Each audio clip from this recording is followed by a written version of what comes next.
Delight IAS पर आप सभी का एक बार फिर से बहुत बहुत स्वागत है। तो यूपीएससी 2025 के लिए फॉर्म की लास्ट डेट अभी भी बाकी है।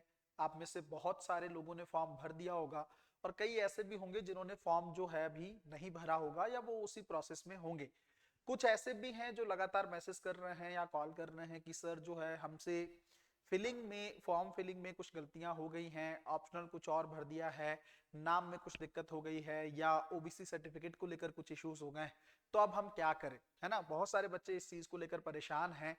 तो थोड़ा फॉर्म को लेकर हम लोग कुछ कुछ चीजों को लेकर डिस्कस करने वाले हैं कि फॉर्म भर दिया है, अब क्या उसमें कोई संभावना है कि गलती हम सुधार सकते हैं, या अब जो है वो हमेशा के लिए लॉक कर दिया गया है, आप उसमें कुछ भी बदलाव नहीं कर सकते। है ना, तो इन सब चीजों को लेकर थोड़ा सा गहराई से देखने वाले हैं।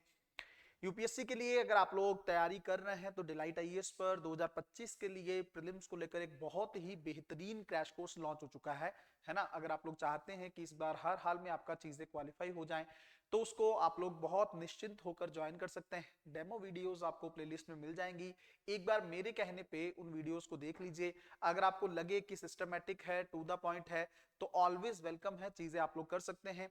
वीडियो को लाइक कर दीजिएगा, शेयर भी कर दीजिएगा ताकि ज्यादा लोगों तक ये चीजें पहुंच पाए। अब हम लोग थोड़ा सा देखते हैं कि किस तरीके से यूपीएससी में फॉर्म को लेकर एक जो है इस समय जो है एकदम परेशानी का माहौल है।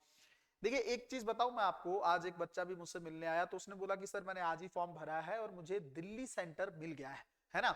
हालांकि आपको पता है यूपीएससी में होता क्या है, 5-6 दिन में या मैक्सिमम 7-8 दिन में दिल्ली का सेंटर फिलअप हो जाता है ना। उसके बाद जो है दिल्ली का सेंटर नहीं मिलता है। इसका मतलब फॉर्म पहले बहुत आसानी से भरे जाते थे, अब इतना दिक्कत हो गया है कि अभी तक सेंटर खाली है, निश्चिंत होकर लोग जो है आराम से फॉर्म भर रहे हैं, उसमें भी प्रॉब्लम नहीं आ रही।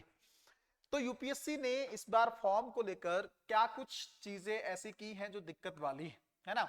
सबसे पहला जो हर्डल है या सबसे पहली जो दिक्कत है वो सर्टिफिकेट वालों के लिए, जो लोग जो कैटेगरी से बिलोंग करते हैं, जनरल कैंडिडेट हैं उन्हें बहुत ज्यादा दिक्कत नहीं है। बट कोई अगर मान लो ईडब्ल्यूएस से है, ओबीसी कैटेगरी से है ना, ओबीसी वालों के लिए दिक्कत ज्यादा है। मैंने सुना है लगभग 17 से 18 पेज का फॉर्म भरना पड़ता है आपको, है ना। उसमें माता पिता की जो है पैन कार्ड नंबर वगैरह की डिटेल, इनकम की डिटेल, ये सारी चीजें बहुत डिटेल में यूपीएससी ने पूछी। सबसे पहले तो मैं आपको एक चीज को लेकर निश्चिंत करना चाहता हूं, देखो डरिए मत, है ना। ऐसा कुछ नहीं है, आपको ये नहीं सोच लेना है कि पता नहीं अब यूपीएससी हमें जेल करवा देगी, क्या ऐसा हो जाएगा, कुछ नहीं होना है। प्रॉब्लम यहाँ पे है कि अगर आप फेक नहीं, अगर तो आप फेक है, मान लो आपके सर्टिफिकेट फेक हैं, इनकम में आपने कुछ ना कुछ दिक्कत की है, तब तो देखो कार्रवाई आप पे बनती भी है ना। बट अगर आपने ऐसा कुछ किया नहीं है, आपकी कास्ट जो है ओबीसी की सेंट्रल लिस्ट में है, कोई दिक्कत वाली बात है नहीं और आपने जेन्युइन सर्टिफिकेट बना लिया है। दूसरी बात, अगर मान लो सर्टिफिकेट में भी कोई इशू रह गया है, मान लो है ना डेट का भी कुछ ऊपर नीचे, तो सब कुछ लास्ट में हो जाएगा, कोई इतना परेशान नहीं होना है इस चीज को लेकर। अब बात यह है कि मान लीजिए किसी ने फॉर्म भर दिया है ना, फॉर्म फिल कर दिया है, अब उस फॉर्म में कोई गलती रह गई, कुछ बदलाव करना है आपको, है ना। आपने मान लीजिए ऑप्शनल में आपका मन चेंज हो गया है या किसी और चीज को लेकर आपको लगता है फोटो को लेकर कुछ दिक्कत रह गई है, लेटेस्ट फोटो मैंने नहीं खिंचवाई है ना, कुछ और भी चीजें हो सकती है, मेरा साइन जो है वो चेंज होना चाहिए। उसके अलावा भी जितनी भी डिटेल्स अगर आपको लगता है कि मुझसे उसमें गलती हो गई, उसका एक बिल्कुल ही आसान सा तरीका मैं आप लोगों को बता रहा हूं, है ना। उसके लिए कुछ नहीं करना है आपको, थोड़ी सी फीस का आपका सेगमेंट होगा, आपको उसी फॉर्म को दोबारा फिलअप करना है ना, इस चीज को समझ लीजिएगा। दोबारा से उस फॉर्म को भर के आप दोबारा उस फॉर्म को अप्लाई कर सकते हैं। तो यूपीएससी क्या करता है, अगर नहीं पता है आपको इस चीज को, जो सेकंड वाला फॉर्म है ना, सेकंड नंबर वाला आपका फॉर्म, उसको एक्सेप्ट किया जाएगा, है ना। सेकंड नंबर पे जो आप फॉर्म अप्लाई करेंगे उसको यूपीएससी आपको काउंटर करे, मतलब एक्सेप्ट करेगा आपका फॉर्म। फर्स्ट वाला फॉर्म बस ये है कि आपको फीस, क्योंकि जितनी भी है वो बहुत ज्यादा फीस नहीं है, आपको पता है यूपीएससी का जो फॉर्म है वो बहुत कम फीस पे भरा जाता है, तो कोई दिक्कत नहीं है। जब इतनी परेशानी 100-200 रुपए में कुछ ज्यादा दिक्कत होने वाली नहीं है, तो आप अगर आपको लगता है कि मेरा इतना बड़ा इशू हो गया है और मेरा ऑप्शनल और ये सब चीजों में मुझे चेंज करना है, तो मैं कर सकते हो आप, कोई दिक्कत नहीं है, दोबारा से फॉर्म भर दीजिए और इस बार थोड़ा ध्यान से भरिएगा, क्योंकि बार बार ये चीजें करना आपके लिए ही दिक्कत क्रिएट करेगा। दूसरी चीज ये है, कई बच्चों को ये है कि सर ओटीआर वाला जो सेगमेंट है वन टाइम रजिस्ट्रेशन आपको यूपीएससी पे करना पड़ता है, उसमें यूपीएससी ने नोटिफिकेशन में क्या बोला है, यूपीएससी ने ये बोला है कि आप ओटीआर फिल कर दीजिए, जो भी एडिटिंग है उसमें कर लीजिए, अभी कोई प्रॉब्लम नहीं है।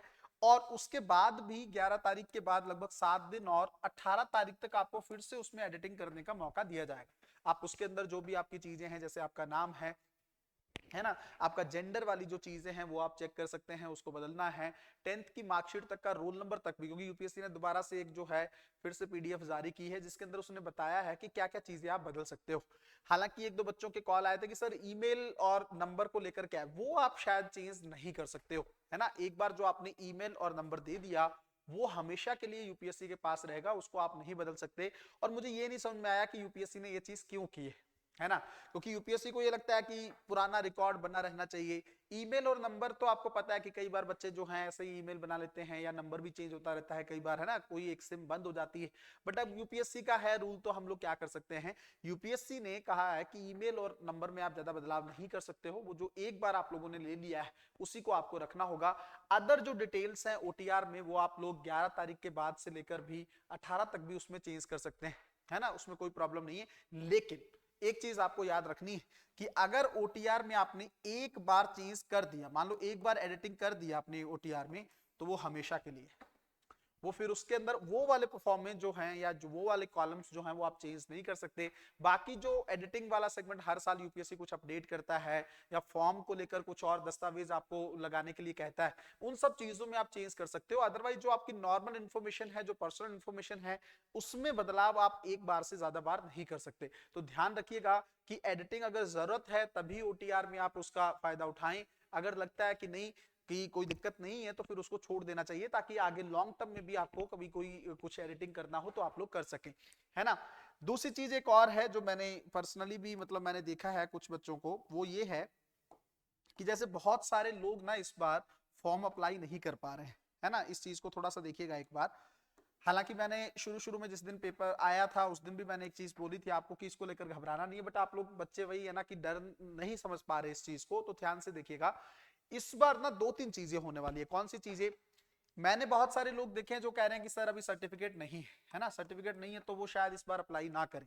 तो एक बहुत अच्छी चीज ये है कि हो सकता है कुछ जेन्युइन कैंडिडेट्स हों, बहुत इंटेलिजेंट हों, बट वो इन सब डॉक्यूमेंटेशन के चलते जो है अप्लाई ही ना कर पाए, तो कंपटीशन कम हो जाएगा, है ना। हालांकि मैं इसको अच्छी बात नहीं मानता, लेकिन अब क्या करें, जो जेन्युइन फैक्ट है वो है। दूसरी चीज ये है वो लोग अब नेक्स्ट ईयर के लिए जो है अपना डॉक्यूमेंट्स नेक्स्ट ईयर तैयार करेंगे और तब जाके उस फॉर्म को अप्लाई करेंगे, है ना। तीसरी चीज एक और मैं आपको बताना चाहूंगा, जैसे अभी ज्यादातर बच्चे 15 दिन से, है ना, 10-15 दिन से इसी द्वंद्व और चिंता में फंसे हुए हैं।